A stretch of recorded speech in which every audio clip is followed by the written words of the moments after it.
So it's already been a month since I posted my takes on the Mr. T Lexify situation, and somehow the whole thing got even worse. Noah doubles down with a response video and makes the most atrocious apology I've ever seen in life. Pat deleted his pinned comment on his video and has gone ghost. JC is possibly crying in the car, and Reagan made a 2-hour rebuttal to Lex's statement, which got removed along with her Twitter for putting actual calamari penne alla vodka in it, so that's nice. At least Milo and Tim are being smart and staying out of it, cause they know they don't have a dog in this fight. I just hope that Matt, Jack, and Chucky aren't dragged into this nightmare at some point. Then our childhoods would really be ruined. So yeah, clearly this whole situation was way more nuanced and complex than I initially thought, so I apologize for jumping the gun. It's just that Lex released a statement out of nowhere, no warning or a simple tweet, so I thought he was guilty for sure. That's why I waited longer to make this follow-up commentary, as I was confident the others were going to respond to or at least acknowledge Lex's bombshell. But I still wanted to talk about Black Ops 6 Zombies, cause it's looking abhorrent at the moment. Now that the dust will most likely settle, and I assume all of the facts are in, I can only sit back and dwell on the good old days, when the most popular names in the community were One Big Happy Family and Zombies was at its peak. All was right in the world and the paradox was successfully resolved.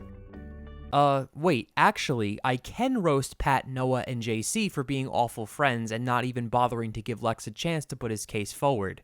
And that's exactly what I'm gonna do. Pat, Noah, and JC are awful friends that did not even bother giving Lex a chance to put his case forward. The snake plays just blatantly left this man on scene, as he claims to have known Lex's side of the story for years. But if you go to the comments of his video now, you can see that his pinned comment mysteriously vanished into thin air. Ooh, spooky. That's a nice look. Way to backpedal, buddy. So he edits the original pinned comment because apparently it was too long for y'all, then deletes it altogether shortly after Reagan's response gets nuked off the face of the internet. That's great. Who are you trying to fool here, Caitlin Clark? JC Backslider is not much better, proudly proclaiming his allegiance to Pat and refusing to help Lex with his visa. Respond to this video, Twitter fingers. Please do. Make my career, Chuck Noland, since clearly you have the time to cry and moan on social media and not say, oh, I don't know, be there for your fucking friend? I think the allegations Lex made about JC cheating on his girl with her sister was more than a bit exaggerated though, as there's really no concrete proof that he actually did it. Noah's video provides the testimony of others who were there with them, and they say the complete opposite of Lex, so I don't know. I'm willing to bet that Reagan just made it up to start shit. I wouldn't be surprised. But both of these dudes have nothing on Noah Rake that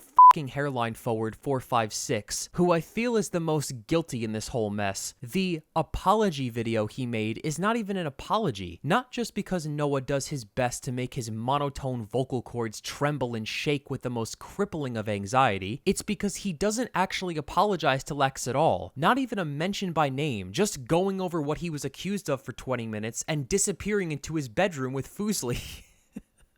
Speaking of which, Noah extorted his ex-wife after the fact to keep her quiet so she doesn't taint his good boy reputation. And yet you expect us to believe that you shed a mountain's worth of tears in this footage? You come from a family where divorce is never an option, huh? Clearly cheating was. What's this dude's infatuation? He's absolutely drowning in Asian bitches. Now, in regards to this intriguing specimen, she came out with a 2-hour response video to counter Lex. And I'm not gonna lie, I saw the thumbnail, the video length, and I was like, I ain't reading all that. I figured it was just gonna be a bunch of arguments that she made in both her Google Docs, and that's basically what it is. I'm not even gonna try and find it somewhere, and you shouldn't either, because we'd all be committing a crime right now. Apparently, people have been saying that she put actual infant corn on the cob in it. Like, actual corn on the cob containing infants. Well, not literal infants or corn on the cob, but you know what I mean. So let me get this straight. You have the smarts and the drive to completely destroy your ex-boyfriend's life and manipulate his friend group, but you don't have more than 2 brain cells to rub together to use Gaussian blur in Photoshop? Charlemagne, donkey of the day to this barroom broad. And on top of that, she docks her former roommate and other people on Twitter.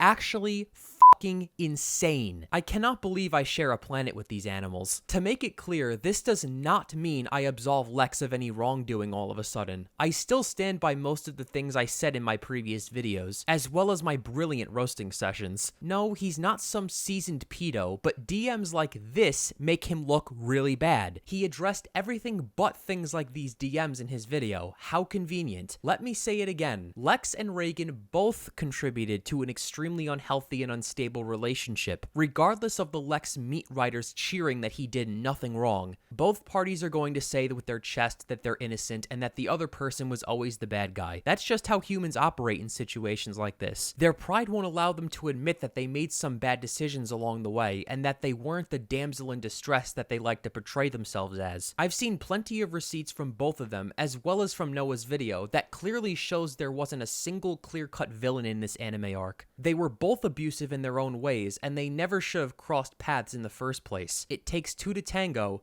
and Dada definitely wanted to tango. But right now, it does look like the blame is mostly on Smeagol from Lord of the Rings, as well as Man Ray, Dirty Bubble, and Barnacle Boy over here. If you told me back in 2017, as I was watching the Z House Reads Mean Tweets video, that Pat and Lex would have a nasty public falling out, with Noah and JC getting thrown in the mix, I would have violently laughed in your face and viciously insulted your intelligence. But here we are, in the midst of the Dark Ether storyline. Honestly, how fitting, considering that Call of Duty Zombies hasn't been itself since the glory days of Black Ops 3. Both the franchise and the community are at an all-time low, and as much as it pains me to not have them here, I'm glad OGs like Yodislayer, rest in peace, and that guy who camps aren't around for this absolute fuckfest. At least we'll always have the older games, as well as custom zombies on World at War and Black Ops 3. In my opinion, neither one will ever get old. The people at Treyarch really did something special with the first 4 installments of Zombies, and the community is full of talented people in the modding scene to keep things fresh. And it's not just the modders that are doing God's work. Zombies fans like us here on YouTube make incredible and entertaining content for viewers to enjoy. I say we all collaborate and revive the Zombies community. Give the people what they want and the Call of Duty Zombies creators that they deserve. If any other small COD Zombies YouTube channels come across this video, I'd be more than down to play and make videos with you. My comments and DMs will always be open. Why should we just sit around and let the current big names whine and cry about their personal petty drama, instead of just going to a judge or a therapist like a normal person? And since Treyarch has no interest in their legacy, nor what their players actually want from Zombies, we should put in the legwork and just do it ourselves. Like they say, out with the old and in with the new. I'm definitely going to be doing my part to carve out a new age in Zombies history, with or without friends. Oh yeah, that reminds me, I gotta go record my Revelations Easter egg run now.